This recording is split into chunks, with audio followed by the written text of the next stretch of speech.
Hi guys, today we're going to use all the concepts that we learned previously and build portals. First, we'll start by creating a blueprint class actor. We're going to call it portal.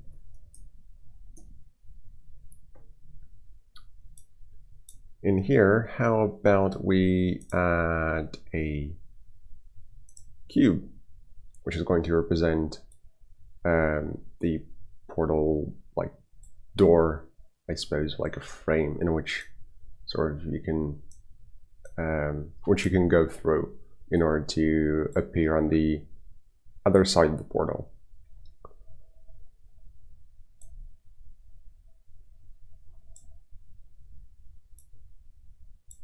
Let's do something like this. Works fine. Maybe make it. Nope.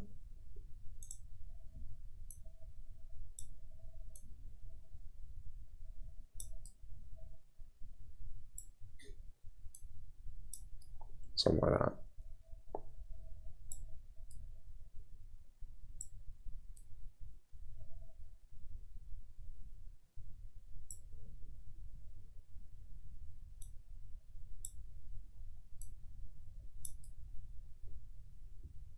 That'll do. So using this, we can save and compile and actually place it so that we can see how it's going to work generally. Let's just rotate it. I think it's a bit small.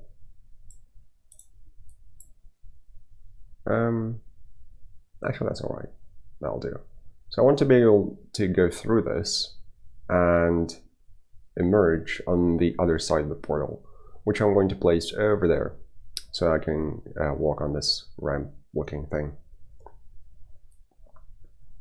So let's copy this and place it over there.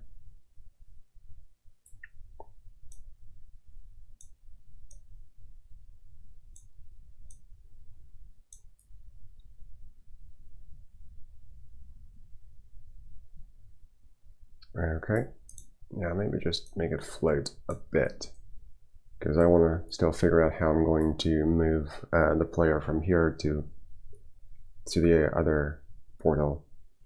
So how about we add a public variable, other portal, and it's going to be a public one. It's going to store the portal reference because each portal needs to know where the counterpart is.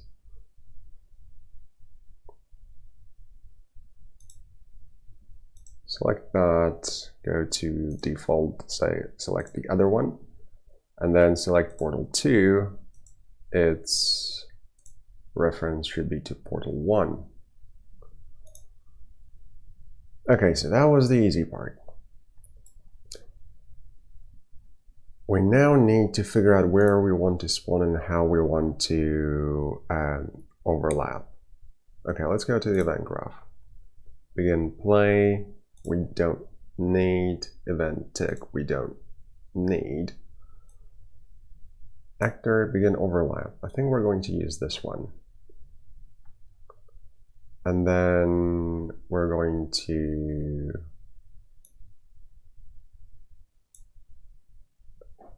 just move the actor on the to the other portal. How about that? Yeah. So let's grab this. We'll need a location of this thing. Get actor location. Yep. And then can we get a forward vector from that? Direction, forward vector. There we go. Because what I'm thinking is, if we place it just exactly where the outer portal is, we'll just be in an endless loop of going through portals, right? So we need to move kind of away from the portal, from the other one. We're going to use this information to add, this is a unit vector, right? Length 1, yep, it is. So we multiply that by something like 100 units, and then we place our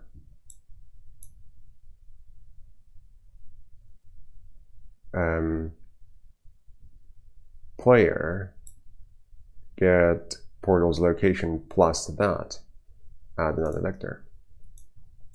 Yeah. And then the result is the location of our player once the player emerges from the portal. So event actor begin overlap. Set actor. Actually, I'll just drag this thing. Set location.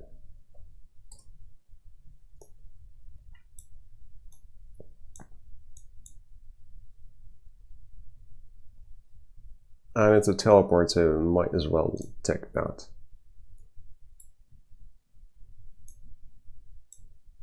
Now, interestingly, we're not even checking whether the other actor is player or not, so it should work against any actor. Interesting.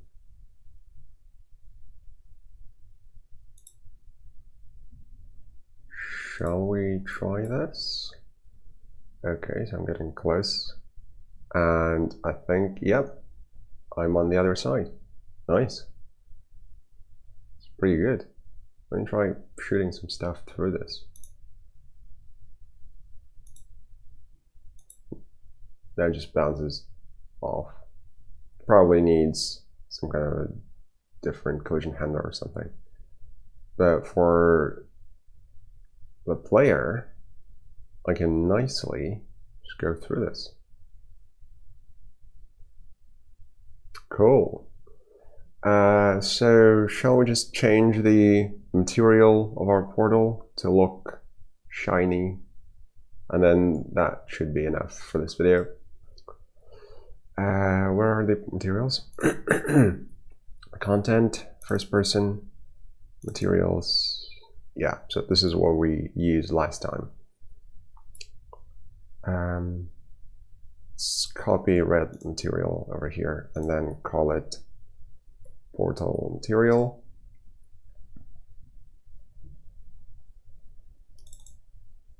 Open that.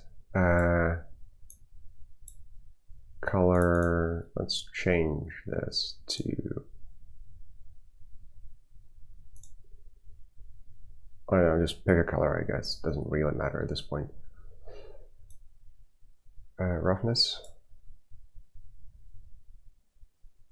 We want this value to be closer to 0, right? So 0.2. Emissive color. Something to do with glowing, right? Let's do that. Change this to blue. And then, wait, what? Is that the same reference? Get rid of that, hold 3 and then click that to get a different one. So I want the color to actually be this, something like that. And emissive color, I want something like this.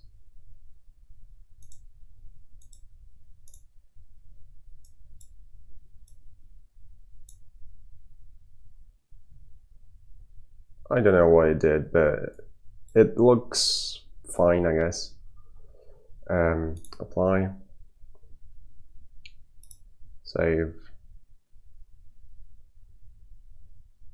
Let's come back and just drop portal material.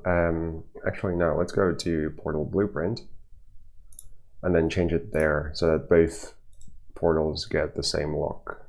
materials, portal mat. There we go. Save this and then compile save just in case. Let's see. It's a weird color, but that'll do. Now we can go through it. You probably want some kind of a sound effect at this point to say that something has happened. And we'll cover sounds in actually quite soon, I would have thought. Right, so in this video we looked at creating a portal type blueprint in which we added a variable to keep track of the other portal so that we can then use its location to place the player who goes through the portal.